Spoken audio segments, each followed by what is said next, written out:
JBN, we keep you informed. I am Michelle Jones, and in the news, Calabar Alumni Overseas Chapters thank teachers through $1.5 million cash gift. For the third consecutive year, Calabar High School alumni chapters based overseas have banded together to show appreciation to the teachers at the institution through a cash donation of more than $1.5 million. According to a release, the gift came courtesy of the old boys from Washington, D.C., New York, Atlanta, and Florida. The money will be awarded to teachers, guidance counselors, and support staff at the school during National Teachers Appreciation Week, which began on Monday. Head of the Old Boys chapter in Washington, D.C., Michael McPherson, said that it was with great pride that the chapters got together once again to say thank you to our teachers. They are among the most dedicated and caring professionals as they go above and beyond on a daily basis as they influence those formative years of high school, he added. The cash award is said to be one part of other initiatives planned for National Teachers Appreciation Week at Calabar. In his remarks, Carl Thompson, president of the Florida chapter, borderline from Coffee's hit single Toast, as he acknowledged the importance of educators. We applaud any activity or program that celebrates our teachers, so we are happy it came together again this year, said David Anderson, president of the Atlanta chapter, a sentiment also shared by the New York chapter. We hope to provide this token of appreciation every year for years to come. Sometimes it's not about the size of the gift, but the fact we are showing that we care and appreciate our teachers for all they do and all that they sacrifice. It is the least we can do, added McPherson. 4 shot, 2 fatally, on St. John's Road. 4 people were shot, 2 of them fatally, during a dispute between rival gangs on St. John's Road in Spanish Town, St. Catherine. A house was set ablaze. The murders occurred in 2 different incidents, which took place Sunday night and Monday morning. It's reported that 1 person was shot and killed, and another wounded in the first incident, which occurred about 9:30 Sunday night. Gunmen carried out another attack about 2:25 Monday morning, in which 2 more people were shot. One of the victims died, while the other is nursing bullet wounds. Cops probe man's death in Red Hills. Police are investigating if a man found dead on the Castle James Road in Red Hills, St. Andrew on Saturday, may have been killed by residents who thought he was a burglar. It is reported that an unknown person called the Red Hills police station and informed the authorities that a body was seen along the roadway. The police responded and found the lifeless body of an unidentified male lying on his back about 8:30 a.m. The half-naked body was clad in black jeans pants and barefooted. A black t-shirt was seen beside it. Police said the body is slim-built, of black complexion, round face, about 5 feet 7 inches tall, bearded face, short black hair and about 40 years old. The body had chop wounds to the left side of the forehead and lower part of its left foot and its face. Investigators are looking into reports that a house may have been broken into on Friday night. As a result of the break-in, several residents armed themselves with machetes and began hunting for the housebreaker. Further information is that the now deceased may have been attacked and chopped to death by these residents. Reports later emerged that the now deceased may have not been the person who broke into the house. The Red Hills police are investigating. Kingston man charged for assault and robbery. 19-year-old Tafari Harris of Wild Street, Kingston, was charged with assault of common law, robbery with aggravation, and being armed with an offensive weapon, stemming from an incident that occurred on Cargill Avenue, Kingston 10 on Friday, April 29. Reports are that a man was walking along the roadway when he was surrounded by a group of men armed with knives. Harris allegedly pointed the knife at the man's face and robbed him of his cellular phone, following which the group dispersed. Shortly after, a police team was seen and the man reported the incident to them.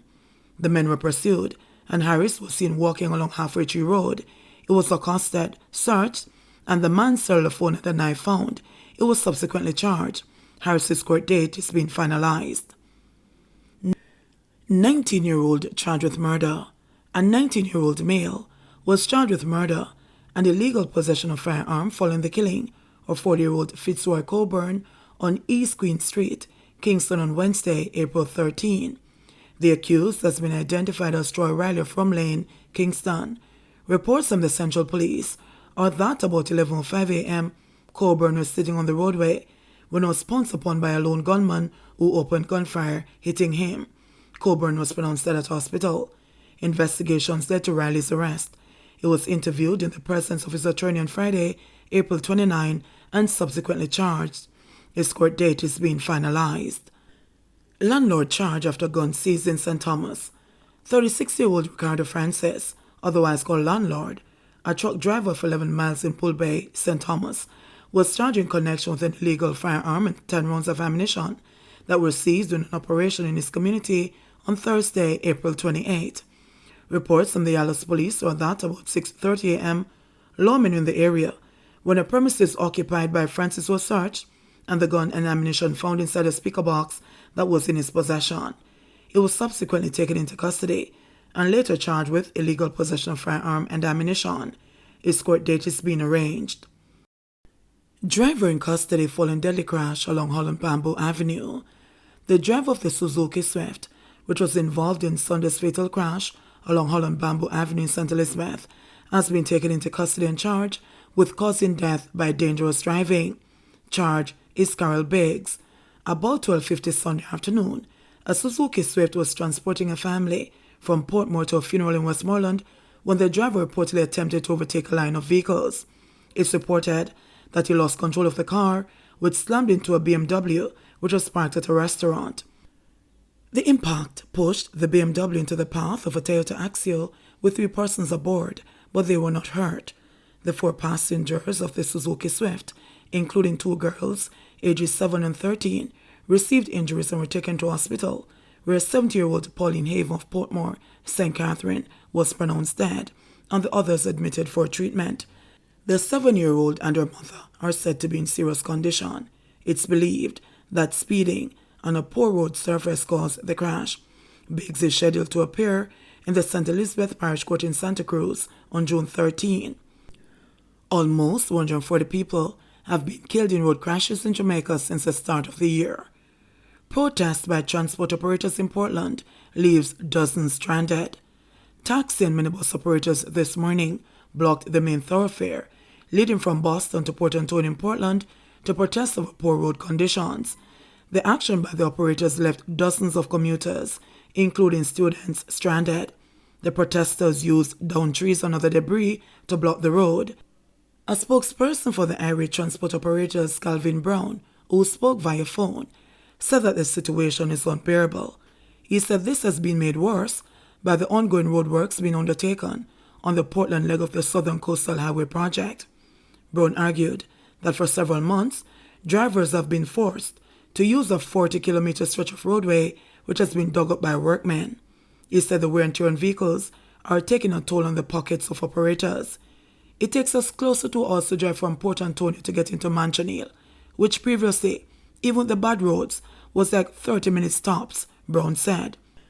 We believe in development and we're eagerly awaiting the new road. But it cannot be that workmen can just simply dig up the entire roadway from Hector's River to Port Antonio without giving any consideration to the commuting public and other motorists. And the length of time it takes to get from one location to the other is time-consuming and is bad for business, he added. The protest action taken by the operators comes on the heels of a visit to East Portland by opposition leader Mark Golding last week, who also launched a scathing attack on the road contractors, labeling the present road conditions as the worst that he had ever seen. 133 new COVID-19 cases, 1 more death reported. Jamaica on Sunday, May 1, reported 133 new cases of COVID-19, bringing the total number of confirmed cases reported on the island to 130,299. According to the latest statistics in the Ministry of Health and Wellness, the country also reported 1 more virus-related death. The death toll since the start of the pandemic now stands at 2,967. Of the newly reported cases, there were 86 females and 47 males, with ages ranging from 6 months to 108 years.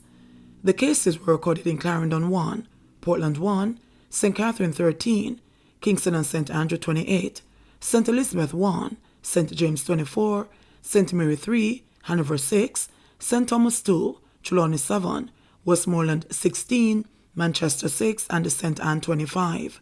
Meanwhile, The latest death is a 75-year-old male from Kingston and St. Andrew, whose death was previously under investigation. The country also recorded 66 new recoveries, bringing the total number of recoveries to 83,689. The country's positivity rate now stands at 18.2%. JBN, we keep you informed. Please remember to subscribe, like, share, leave us a comment, and click the notification bell to receive our daily news items.